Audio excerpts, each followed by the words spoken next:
Hello guys, welcome back to by tube. So कैसे हैं आप सब। तो आज का जो हमारा टॉपिक होने वाला है वो एक डिसीज के बारे में होने वाला है और उस डिसीज का नाम है फिनाइल कीटोन्यूरिया। सो क्या होता है फिनाइल कीटोन्यूरिया? ये एक ऑटोसोमल डिसऑर्डर है। ऑटोसोमल में भी ऑटोसोमल रिसेसिव डिसऑर्डर है ये, ठीक है। और ये कौन से जीन पे होता है? जीन प्रेजेंट होता है क्रोमोसोम 12। तो क्रोमोसोम 12 पे इस फिनाइल कीटोन्यूरिया का जीन प्रेजेंट होता है। उसमें पॉइंट म्यूटेशन की वजह से ये डिसीज मेनली कोज होता है। एंड ये एक इनहेरिटेड डिसीज है, मतलब जेनेटिकली क्या होता है, ये पास ऑन होता है, ठीक है। It is an example of point mutation का एग्जांपल है, मैंने पहले ही बताया। Accumulation of phenylalanine cause nervous and brain damage. इसमें होता क्या है, एक्यूमुलेशन हो जाता है फिनाइल एलेनिन का, जिसकी वजह से ब्रेन और नर्वस डैमेज के चांसेस रहते हैं। अब इसके सिम्टम्स क्या क्या होते हैं? मेनली ये चिल्ड्रंस पे होते हैं, न्यूबॉर्न में होता है ये, ठीक है। इसमें क्या होता है, स्किन, फीवर एंड हेयर का जो कलर होता है वो लाइट हो जाता है और साथ में मेंटल रिटार्डेशन के चांसेस भी रहते हैं।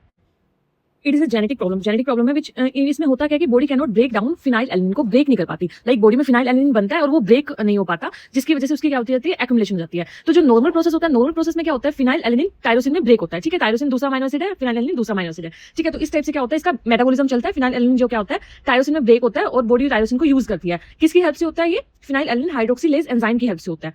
अब अगर फिनाइल एलिन हाइड्रोक्सिलेज एंजाइम में क्या होगा, उसी में क्या हो जाएगी, म्यूटेशन हो जाएगी, तो एंजाइम ढंग से वर्क ही नहीं करेगा, जिसकी वजह से फिनाइल एलिन क्या होगा, टायरोसिन में कन्वर्ट ही नहीं हो पाएगा और जिसकी वजह से बॉडी में वो क्या हो जाएगा, या तो फिनाइल एलिन के ही बॉडी में एक्यूमुलेट होता जाएगा, या फिनाइल एलिन क्या हो जाएगा, रॉन्ग एंजाइम बनने की वजह से वो क्या होता है, फिनाइल कीटोन में चेंज हो जाता है।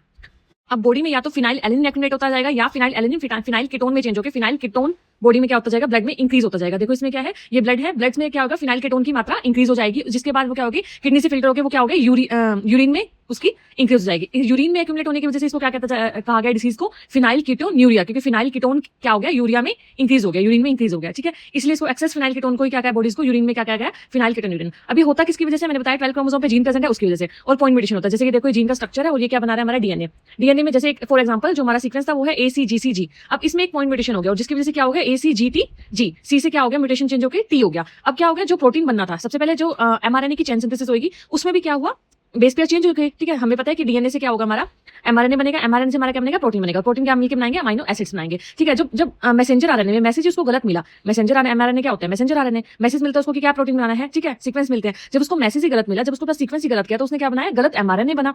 अब गलत एमआरएनए बना, गलत तो क्या मतलब, कुछ और एमआरएनए बना, जो बनना चाहिए था वो नहीं बना, और उसकी वजह से प्रोटीन सिंथेसिस में जो बेस पेयर जो प्रोटीन बनाने थे उन्होंने नहीं बनाया, जिसकी वजह से फिनाइल एलिन हाइड्रोक्सिलेज जो एंजाइम होता है वो बन नहीं पाता, और उस ना बनने की वजह से क्या होगा, वो फिनाइल एलिन टायरोसिन में ब्रेक ही नहीं हो पाएगा, और ब्रेक नहीं हो पाएगा तो बॉडी में एक्यूमुलेट होगा और क्या हो जाएगा, फिनाइल कीटोन में चेंज हो जाएगा। और फिनाइल कीटोन डिफेक्ट एंजाइम जो होगा, जो दूसरा एंजाइम बना है, जिसकी वजह से क्या होगा, फिनाइल हाइड्रोक्सिलेज एंजाइम डिफेक्ट की वजह से फिनाइल कीटोन में चेंज होगा, और यूरिन में फिनाइल कीटोन की मात्रा बढ़ने के लिए क्या कहेंगे उसको, हम इसको phenyl ketonuria. This is all about phenyl ketonuria guys. ये छोटा सा एक टॉपिक था जिसमें हमने एक डिसीज कवर किया, ऐसे सारे डिसीज मैं एक एक करके कवर करवाऊंगी। Thank you for watching and please do like our channel and subscribe our channel. Thank you.